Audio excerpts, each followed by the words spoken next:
consulte a Dr. Cannabis. Encontre tudo sobre cannabis medicinal. Acesse www.doutorcannabis.com.br.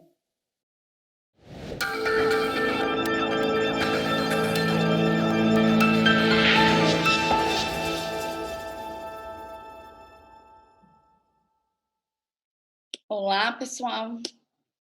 Eu sou a doutora Patrícia Savoy, sou médica nutróloga e também sou especialista em Ayurveda pelo Instituto do Deepak Chopra. Queria agradecer o convite da Vivi, em especial da Dr. Cannabis, para falar um pouquinho para vocês sobre cannabis medicinal na ansiedade e na insônia. O que a gente sabe hoje? A ideia é trazer um pouco da prática, vou citar alguns estudos, vou citar aqui algumas atividades, mas a ideia é trazer o contexto, né, e como que a gente pode começar a pensar na cannabis medicinal como um grande suporte nessas duas patologias. E por que eu adoro falar sobre esse assunto? Porque são duas coisas que aparecem sempre no meu consultório. Então, pacientes com transtorno alimentar, paciente com obesidade, paciente hipertenso, paciente CEO de empresa, paciente que trabalha. Hoje em dia todo mundo apresenta ansiedade e a gente vai falar muito sobre os números de ansiedade e insônia e por que talvez esse assunto seja muito importante nos dias de hoje, tá? Então, como vocês vão poder acompanhar aí, vou falar um pouquinho do histórico, porque não tem como a gente chegar hoje em cannabis medicinal sem entender um pouquinho o que acontece. A ideia aqui não é ser uma aula longa, uma aula cheia de termos difíceis. Na verdade, a ideia é passar um pouquinho desse conhecimento, estimular, né, para o que vem pela frente em relação à cannabis medicinal. E eu gosto de compartilhar sempre o contexto e não simplesmente jogar algumas informações, acho importante isso. Então, conceitos iniciais, o sistema endocannabinoide e a ansiedade e a insônia propriamente dita. Então, em questão de história, vocês devem estar aí acompanhando várias aulas no congresso, e isso pode ser passado de diversas formas, porque depende da bibliografia que cada um dá uma preferência, o que acha mais uma relevância maior. Então, eu trouxe aqui alguns pontos, né? Porque é sempre importante entender da onde surgiu, como surgiu, né? E o caminho até hoje.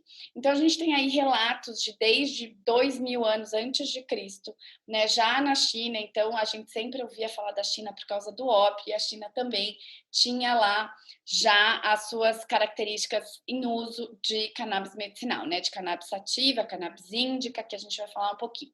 E era utilizada para gota, reumatismo, malária, memória fraca, como a gente pode ver nos relatos. A gente tem histórico na Índia da cannabis ganja como analgésico e anticonvulsivante infantil. Eles chamavam do grande mal da criança, né, que foi aí, só para pegar sempre o gancho, a primeira, né, abertura do Conselho Federal de Medicina aqui no Brasil em 2014. Então, já desde 1000 anos antes de Cristo já se usava a cannabis ganja, por exemplo, na Índia para epilepsia infantil. 50 anos depois de Cristo, a gente já veio aí com todo o conhecimento grego, né, o pai da farmacologia, você já podia encontrar lá a cannabis para dores articulares, problemas nas articulações e inflamações propriamente ditas também, agindo ali como anti-inflamatório. No Brasil, a gente tem um histórico que vem em 1808 com os escravos, e muito sim para usar para alívio das dores que eles sentiam, né? Em 1839, a gente teve aí um médico inglês que escreveu sobre a preparação dela como um anticonvulsivante. Então, a gente começou a ter relatos realmente da parte médica em relação à epilepsia na infância, delírio e o tétano, né? Também muito importante naquela época. Já em 89, a gente teve no Lancet, né? Então, isso foi extremamente, assim, um grande salto, né? Você ter ali para você desmamar o ópio, para você tirar o vício do ópio, para você tirar a dependência do ópio. Uma coisa que, fazendo uma ligação com hoje, a gente já sabe aí que a cannabis medicinal pode ajudar, né? Por exemplo, quando a gente quer tirar a fissura do álcool e também tratamento, por exemplo, da heroína. Então, é super interessante essa atividade também, já desde 1889. no século XX, né, no século XIX, digamos assim. No Brasil, em 1924, a gente teve a maconha taxada como ilícita. A gente teve aí, gente, vários percalços no caminho, nos Estados Unidos, né, na época da guerra, o cânhamo usado para corda. Então, é um contexto histórico gigantesco, mas eu quis trazer para vocês alguns pontos para vocês entenderem. E eu queria deixar muito claro, eu coloquei aqui em 1980, o professor Carline da Unifesp já fazia estudos de cannabis, e isso é extremamente importante, porque a gente tem que valorizar sempre a parte acadêmica e científica do nosso país, com todas as dificuldades que a gente tem. Então, é um marco muito importante no Brasil. E em 2014, tudo começou a mudar. Aqui são algumas que eu trouxe para vocês, figuras, onde a gente pode ver já, né, em documentos antigos, aqui um acervo da Universidade Federal do Rio Grande do Sul. Aqui o próprio livro, né, que a gente comentou do pai da farmacologia, então você pode ver aí os relatos, então é super importante a gente ver que isso não é moderno, né, que o interesse hoje é muito grande, mas isso é muito antigo, como muita coisa que a gente vê na medicina. Então, ó, 1843 a gente pode ver aqui, ó, tá vendo? Então, ó, crianças tratadas com a cannabis ganja. Então, aqui você pode ver o efeito, né, nesse artigo super interessante. Aqui, eu não posso deixar de comentar também, porque muitas vezes a gente tem um interesse, não sabe por onde começar a procurar, e nem sempre a gente tem facilidade com artigos científicos, não é para todo mundo, né? Às vezes você não é do ramo científico, às vezes você só quer entender um pouco mais sobre isso.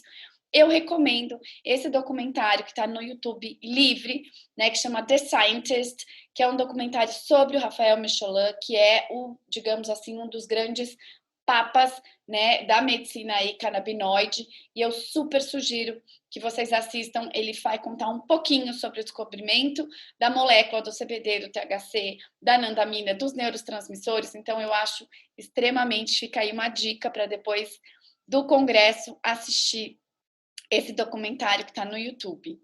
Aqui é uma foto do professor Elisaldo Carlini, né? Aqui é o artigo que foi publicado, então, administração crônica de canabidiol em pacientes saudáveis versus pacientes com epilepsia, e também é um artigo super importante e é citado no documentário do Raphael Mecholin. Eu acho isso super legal, porque a gente não costuma ver essa valorização. Eu só coloquei essa imagem, não quero fazer alusão à Globo, a nada, mas para mostrar, sair um pouco torta aqui na imagem, que foi em dezembro de 2014 que o CFM liberou essa prescrição para crianças e adolescentes com epilepsia refratária ao tratamento.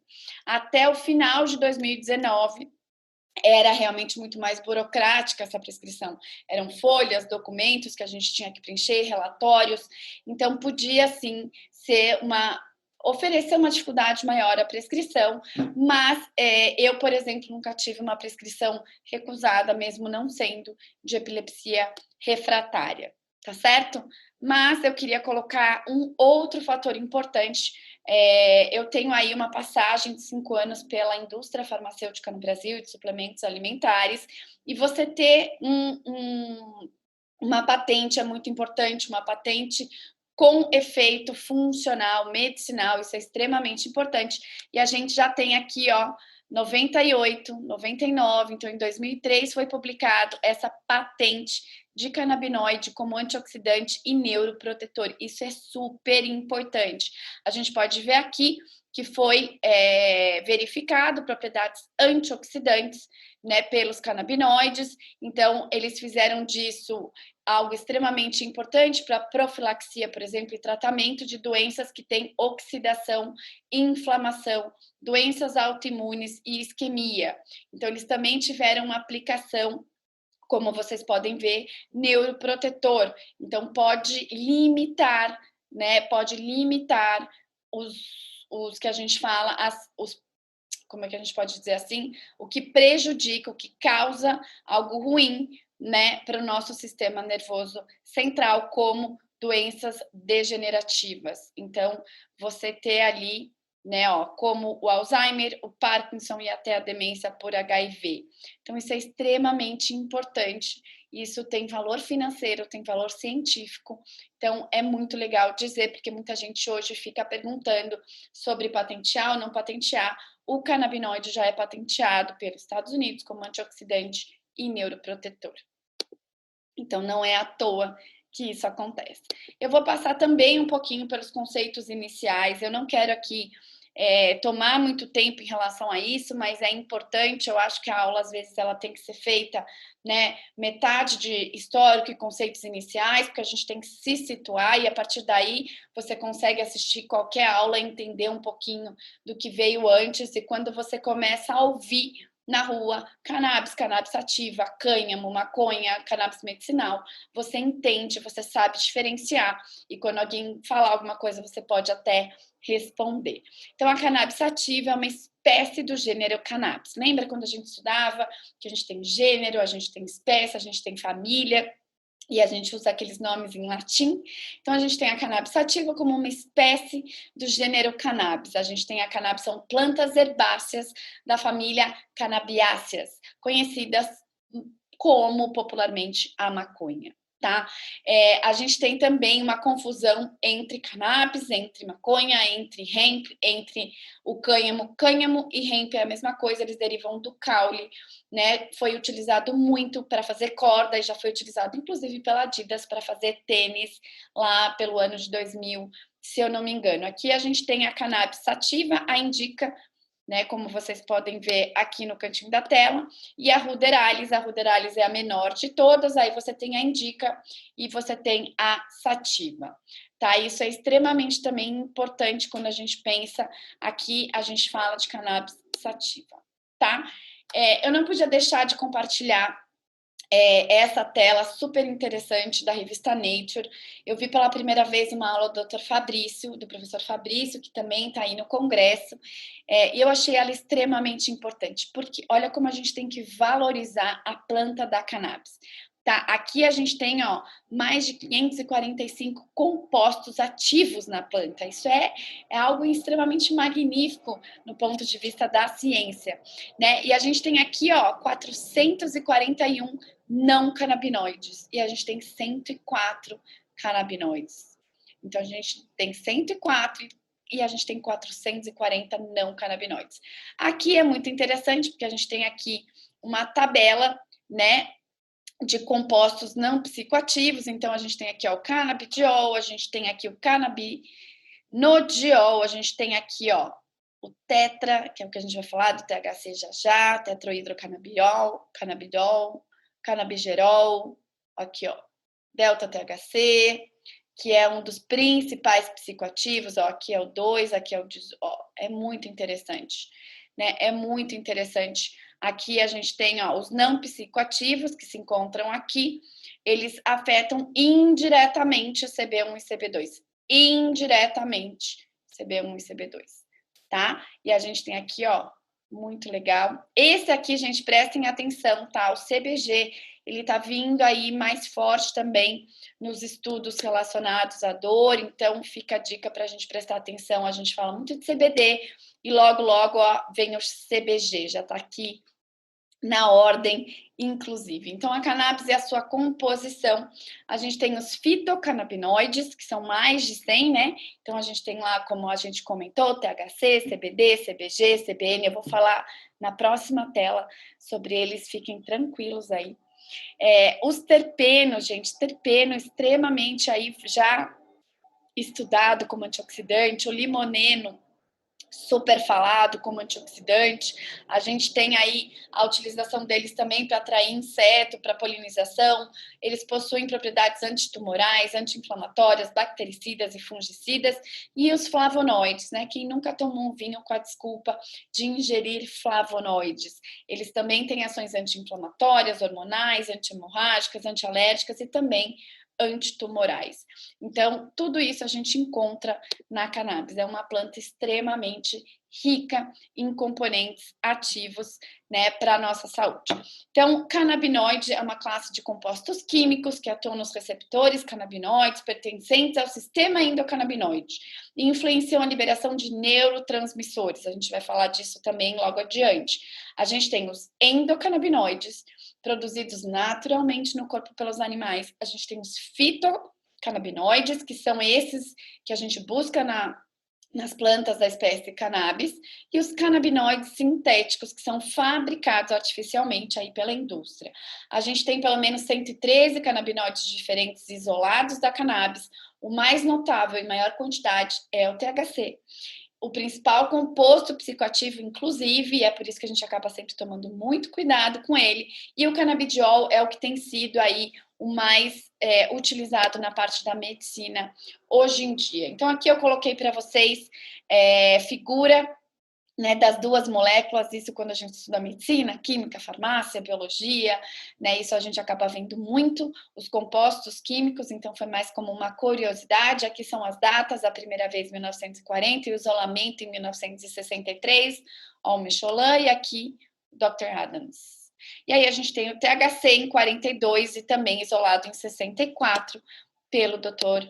Micholan. Aqui, gente, é uma coisa bem simples, tá? Para a gente entender o que o canabidiol é apenas um daqueles 113 compostos. Então, a gente vai falar de um. Imagina se a gente pudesse falar de todos e do efeito Entourage, que é a composição de todos eles juntos. Mas a ideia aqui é trazer um pouquinho sobre o canabidiol. Ele tem efeito terapêutico, sim, e ele não tem efeito psicoativo. Primeiro de tudo, sistema endocannabinoide. Eu não sei o quanto de vocês, né, o número das pessoas que estão assistindo esse congresso que conhecem o sistema endocannabinoide. Eu nunca tinha visto antes de 2015. Eu nunca tinha nem ouvido falar desse sistema antes de 2015. Mas eu não aprendi, né, na faculdade. Eu tenho aí 10 anos de formada, 6 anos de faculdade, então em 16 anos eu não tinha, digamos assim, 16 não, porque faz já 6, né, 5 que eu ouço falar, mas digamos que a gente tem 11 anos aí que eu nunca tinha ouvido falar, né, 10 anos que eu nunca tinha ouvido falar do sistema endocannabinoide, e eu vou trazer ele bem resumido, porque mais uma vez a gente tem que tentar fazer de uma forma fácil para que vocês entendam aonde eu quero chegar, e aí com o passar do tempo a gente vai aprofundando nos assuntos. Então, a gente tem como pontos principais os receptores desse sistema, que é o CB1 e o CB2.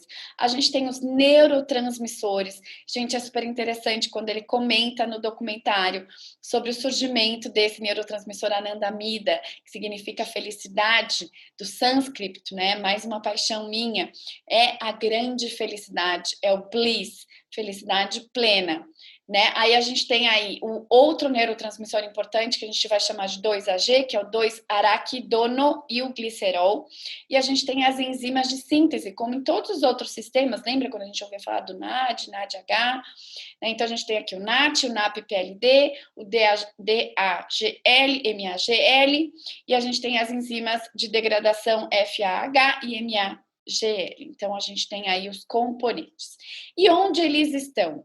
Essa é uma figura bem fácil de a gente olhar, bater o olho e imaginar onde eles estão, de uma forma geral, bem resumida e sintética, que é onde a gente quer chegar, é na prática de tudo isso. A gente tem o CB1, principalmente no cérebro, no nosso sistema nervoso, ali que a gente fala na nossa espinha dorsal. Também a gente tem coração, útero, fígado, né? A gente tem nos testículos, a gente tem no intestino delgado e em células periféricas. O CB2 está principalmente no nosso sistema imune, também no baço, células T, células B, macrófago. Então, a gente pode ver que tem no nosso corpo inteiro, alguns lugares mais, alguns lugares menos, tá? E lembrando, como a gente viu naquela outra figura, que a gente tem uma ação indireta nesses receptores.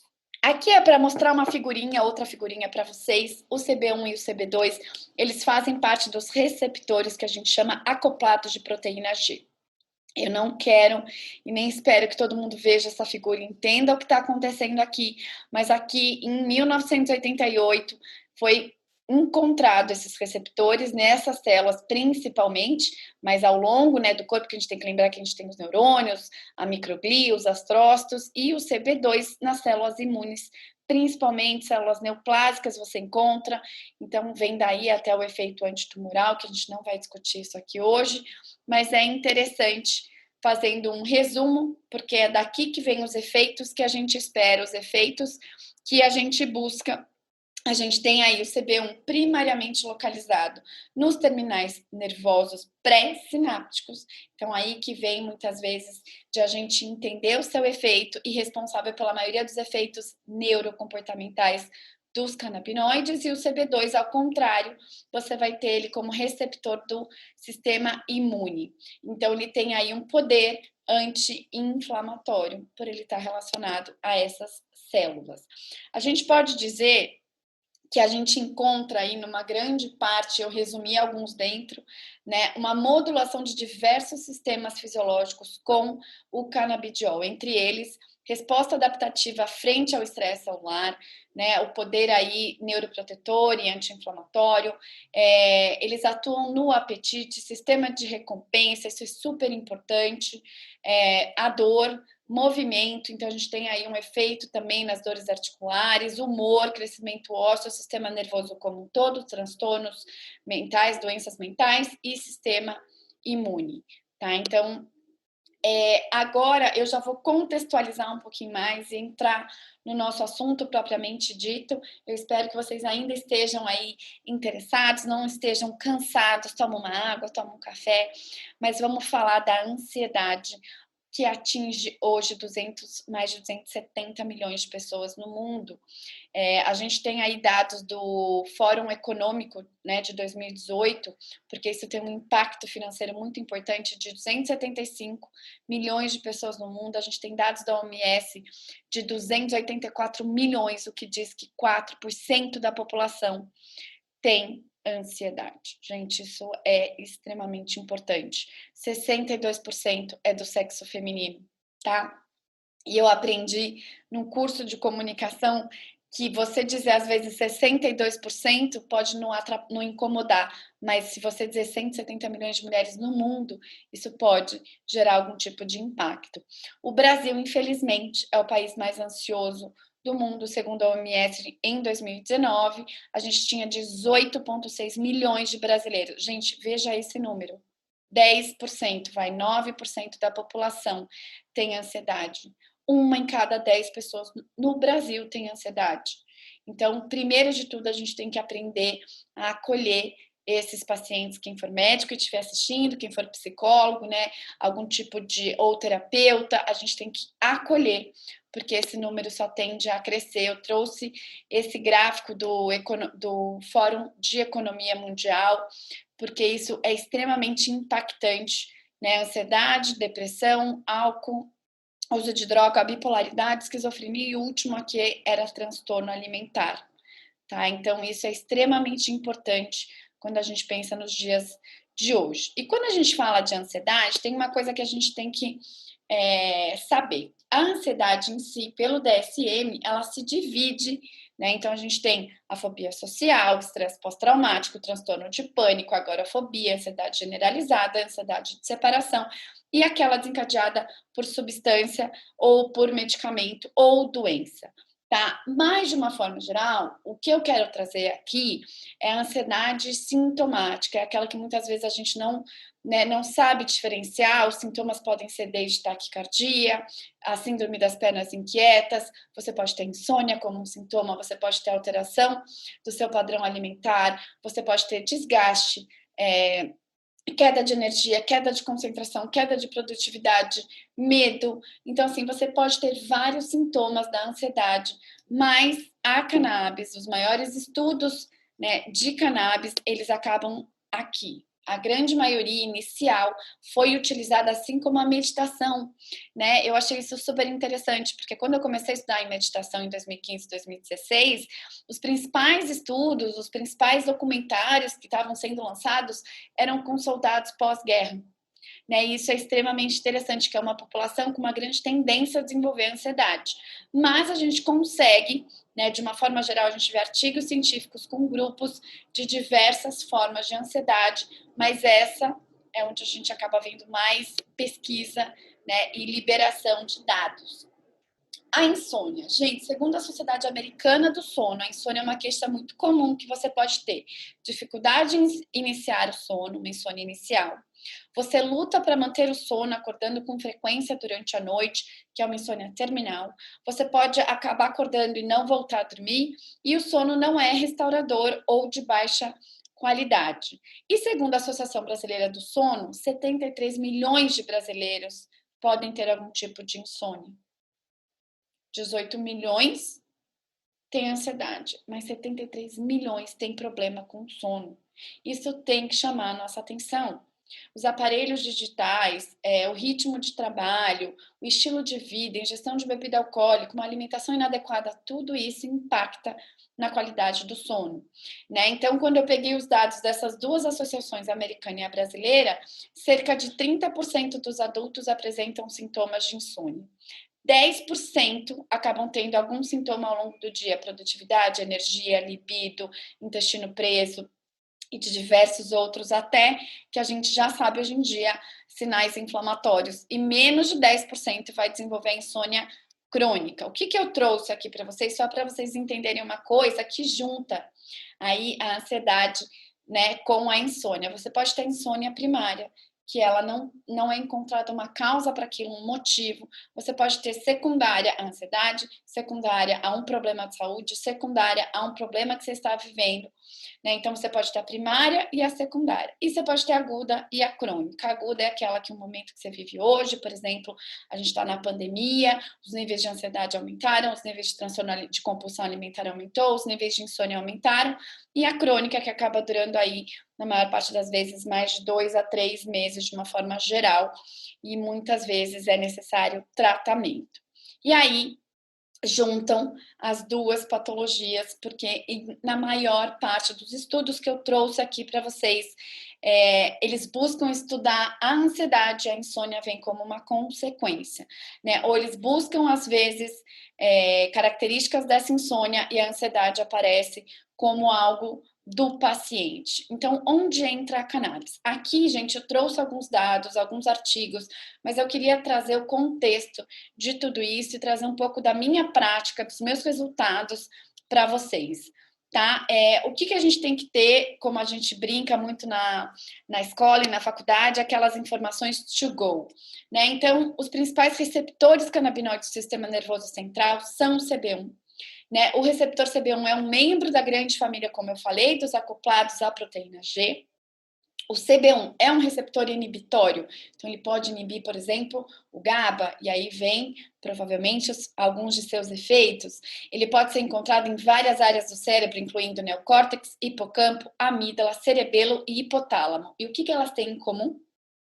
Elas são responsáveis pelas nossas reações emocionais, nossas reações comportamentais, também pelo nosso aprendizado, cognição, memória, tomada de decisão. Por isso, lembra quando eu li para vocês em relação à patente? Os efeitos neuroprotetores, anti-inflamatórios, estão aí as suas principais ações por causa da localização onde você literalmente encontra esses receptores.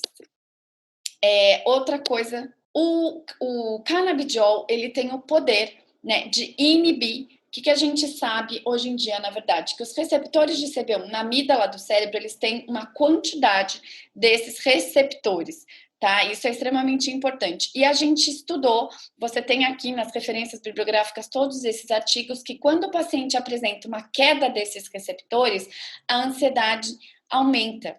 E aí, onde entra o canabidiol? Desconfigurou aqui um pouquinho, né? Onde entra, eu vou colocar aqui para vocês. Então, de uma forma geral, lembra que eu falei do neurotransmissor 2-AG? O 2-araquidonoglicerol?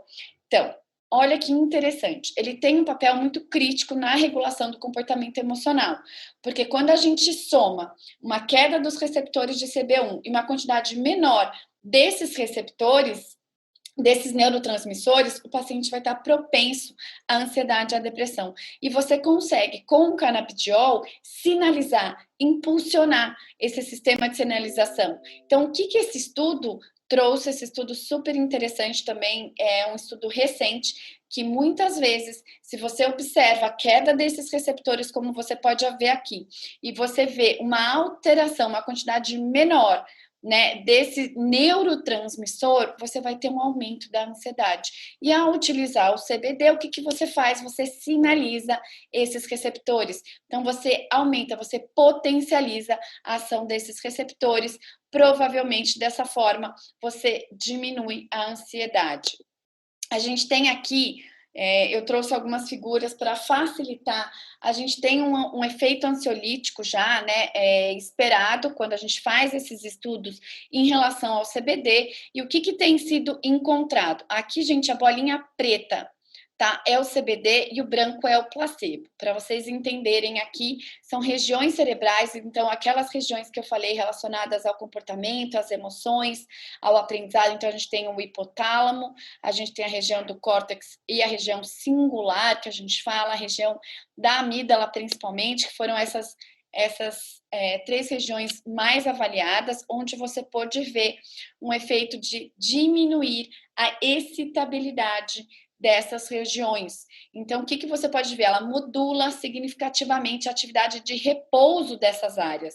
Então, normalmente, o que pode ser visto quando é feito exames de imagem, né? Que foram utilizados aqui, exames para você avaliar o fluxo sanguíneo dessas regiões, que quando você é muito ansioso, você fica com seus neurônios hiperexcitados, essas regiões têm um aumento, né, na vasodilatação, um aumento no fluxo sanguíneo, e você pode ver que com o uso do CBD, você teve uma diminuição dessa estabilidade, você teve um aumento, uma modulação da atividade de repouso dessa região, tá? Tudo isso tem na referência. Aqui é um outro estudo super legal, ele é citado em diversos estudos, tá? Foi feita uma comparação, aqui até uma dose muitas vezes maior do que é utilizado em consultório hoje em dia. Eu, particularmente, começo sempre com doses bem pequenas e tenho atingido resultados incríveis em 10 dias com doses baixas. Mas aqui, ó, o canabidiol 300 miligramas, diazepam 10 miligramas e a ipsapirona de 5 miligramas. Ele teve o intuito de avaliar, de comparar o efeito deles em relação à ansiedade, para quê? Para pensar em substituir um pelo outro e até na hora de prescrever e eliminando, por exemplo, os benzodiazepínicos, né? A ansiedade subjetiva foi avaliada através de uma escala de humor. A maioria dos trabalhos, gente, que foi feito para ansiedade com canabidiol, utilizou essa escala de humor, tá? E veio através também desse inventário de ansiedade. Então, é algo subjetivo, tá? Os resultados mostraram que eles tiveram o mesmo tipo de resposta e que o CBD e o diazepam foram superiores à ipsapirona, mas de uma forma geral, que eles teriam uns efeitos semelhantes e você poderia substituir, principalmente porque o CBD praticamente não apresenta efeito colateral, não tem problema em relação à tomada com outros medicamentos. Lembra que eu falei do fluxo sanguíneo? Então, aqui é um outro estudo, um estudo duplo cego, né, que investigou o fluxo sanguíneo cerebral regional, que é isso aqui, ó, gente. Fluxo sanguíneo, volume sanguíneo cerebral regional, tá? Eu traduzi aqui para vocês. Então, ele avaliou o fluxo sanguíneo, né, através de exames de imagem para tentar entender. E o CBD, ele foi capaz de induzir um efeito ansiolítico claro. Então, você também teve uma redução desse fluxo nas regiões relacionadas ao sono. Então, os pacientes que tiveram uma melhora nesse fluxo cerebral, né, eram pacientes saudáveis, que não usavam medicamento, versus o placebo, tá? Eles tiveram uma melhora tanto no efeito ansiolítico como na melhora da qualidade do sono. Mais uma vez, como eu falei para vocês, eles estão várias vezes duplamente relacionados nos estudos. Esse estudo australiano também ele é muito, muito citado, porque são 409 pessoas, e foi um estudo aí de 2 anos, né, de duração praticamente de 2 anos, então é um estudo longo. Os participantes classificaram a insônia de 1 a 10, sendo 10 mais grave e 1 que não incomoda no dia a dia. Os sintomas iniciais foram 6,6 em média. Depois de usar cannabis, por que eu coloquei isso aqui, gente? Porque a gente tem que tomar muito cuidado quando a gente lê artigo científico de pesquisa. porque a gente tem que entender as concentrações, porque aqui no Brasil a gente só pode prescrever com THC até 0,2%, né? De uma forma geral. Então, a gente acaba usando ou CBD puro ou com THC 0,2. Então, olha que interessante. Essa planta que foi utilizada, ela tinha uma concentração de THC no máximo de 30%, desculpa, de 0,2% ao 0,3%, e CBD de 50% a 60%. Então, tinha, né, mais aí CBD e 40%, digamos aí, por cento de outros componentes ativos que a gente viu naquela primeira figura, segunda figura da cannabis e os seus componentes. E olha, foi em média de 2,2. Então, foi significativo, né? Foi significativo 4,5 a melhora dos sintomas. Então, o que acontece? Esses resultados demonstraram mais uma vez que os canabinoides diminuíram os sintomas da insônia, tá certo? Aqui é um ponto super importante, como eu falei, né, que a gente tem aí os receptores de CB1 sendo inibitórios. Então, você tem o canabidiol agindo diretamente em receptores de GABA, então justifica mais ainda a sua qualidade ansiolítica, né? Certamente, o que esses estudos dizem? Que a ideia é você poder dosar esses neurotransmissores, mas de uma forma geral. A gente lembra que a gente falou das atividades pré-sinápticas, então a gente tem aí atuando os neurotransmissores como serotonina, dopamina, noradrenalina, epinefrina, glutamato, glicina. Tudo isso é o que a gente tenta fazer com os medicamentos antidepressivos, aumentar a recapturação de serotonina, aumentar a recapturação de dopamina e estimular. Então, tudo isso, né, faz sentido quando a gente pensa na atuação do CB1, quando a gente pensa na atuação do canabidiol em todos esses receptores. Então, eles acabam todos eles sendo influenciados ali no terminal pré-sináptico, tá? Então, por isso que muitas vezes a gente acaba vendo melhora dos sintomas. E o que eu queria trazer para vocês? Um pouquinho aqui da minha prática, um pouquinho do resumo dos artigos que eu encontrei. A gente tem muita dificuldade em ter estudos clínicos. Sim, a grande maioria que a gente tem é modelo feito em rato. A gente tem essas comparações, estudos onde se comparam 20 pessoas, 30 pessoas, 40 pessoas, mas o que a gente tem hoje em dia de uma riqueza muito grande é a prática clínica. A gente já tem estudo em relação à interação medicamentosa, praticamente nula, né? A gente já tem aí estudos em relação aos efeitos colaterais, eventos adversos. Praticamente, eu tenho aí, eu posso dizer, 1 a 2 pacientes, que um teve um pouco mais de sonolência, que é um paciente oncológico em uso de muita medicação, e uma outra paciente que acabou no início tendo uma diarreia que é normal, porque a gente usa o óleo de canabidiol. Então, pela absorção do óleo, muitas vezes você pode ter essa alteração intestinal. Então, eu quis trazer um pouquinho dessa minha prática, né, para vocês. A gente teve, eu tenho observado uma grande melhora da insônia inicial, e isso é muito comum também nos estudos. Eles avaliam muito mais a insônia inicial, por quê? Porque ela está relacionada à ansiedade, à síndrome do pensamento acelerado, né, de você estar muito agitado. Então, eu não posso deixar de puxar aí, né, para essa qualidade do sono. Então, um dos efeitos mais comumente observados do CBD em doses muito altas é a sedação, então é em grupos muito específicos onde a gente espera essa sedação. Eu vi um grupo de dor utilizando isso intra-hospitalar e fiquei bem interessada, achei super interessante. O CBD pode ajudar a melhorar não só a qualidade, como a quantidade de horas de sono.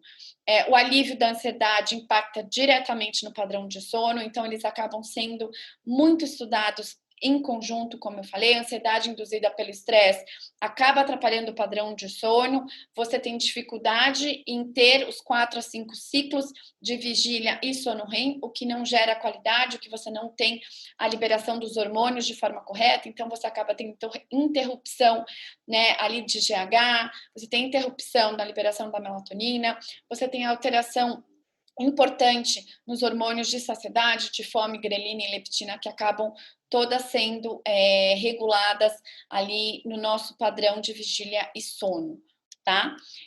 A gente tem importante aí melhora, como eu falei no primeiro item, melhora dos resultados de qualidade. Isso é super legal para pacientes com distúrbio comportamental, incluindo aí alguns estudos de sonambulismo, que é muito difícil de ter tratamento para isso. Então, o canabidiol tem vindo muito forte como um auxílio, né, para os pacientes que têm ou muitos sonhos, pesadelos. Nos Estados Unidos, no Canadá, na Austrália, se fala muito para as crianças que têm terror noturno ou autistas que têm muito terror noturno, crianças com transtorno, com estresse pós-traumático acabam desenvolvendo muitos pesadelos, muitos transtornos de sono, e ele tem esse poder de melhorar esse distúrbio comportamental do sono REM, também fazendo aqui, acaba prolongando, aumentando a quantidade de horas de sono. Alívio da dor crônica. Pacientes com dor crônica têm um impacto absurdo em relação ao sono. Tá? Isso é extremamente importante, isso é extremamente significativo. Então, para o alívio da dor crônica, muitos pacientes relatam ter substituído medicamentos para dor pelo CBD, porque acabam também tendo melhora no padrão do sono. Eu queria trazer um pouquinho aí da minha prática, né? Então, eu tenho, como uma grande maioria, mulheres utilizando para ansiedade e para o sono, mas porque eu vejo que elas vêm buscando, né, outras oportunidades, outras fontes, né, de tratamento. É importante você ter uma higiene do sono, é importante você... grandes estudos relacionados ao canabidiol hoje em dia tem relação com a melhora no estilo de vida, né? Então, hoje em dia você não consegue separar a ansiedade do sono, de uma boa qualidade de vida, de uma boa rotina diária, de atividade física, mas o CBD de forma isolada, em todos esses estudos, teve impactos positivos. Digamos, aqueles que tiveram resultados não foram negativos, mas foram resultados que se esperava um resultado melhor, né? E, por exemplo, impactou mais a ansiedade do que no sono. Mas o que foi verificado? Que, em média, o uso crônico de CBD, de qualquer forma, impacta de uma forma positiva na melhora do sono. Então, eu tenho pacientes oncológicos que utilizam para diminuir os sintomas da quimioterapia e da radioterapia, mas acabam tendo melhora na dor, acabam tendo melhora na ansiedade, acabam tendo melhora no padrão alimentar, acabam tendo melhora no sono, e isso impacta diretamente na qualidade de vida. Então, era isso que eu queria trazer um pouquinho de experiência para vocês. Não queria deixar que a aula ficasse tão longa, acabou ficando um pouco mais longa do que eu imaginava. Aqui a gente tem as referências, eu tenho diversas referências da parte histórica, da parte do sistema endocannabinoide, dos receptores, das interações, aqui já dos efeitos antioxidantes, da parte da ansiedade, do sono. Então, eu queria compartilhar aí com vocês, né, um pouquinho sobre a minha experiência em relação à cannabis, à ansiedade e à insônia. Eu agradeço muito, né, a participação de vocês e eu realmente espero poder ter contribuído aí para o conhecimento de todo mundo. Muito obrigada, estou à disposição. Eu pedi para o Congresso compartilhar aí as redes sociais, o e-mail, então eu estou à disposição para tirar dúvida. E também contribuir no que eu puder.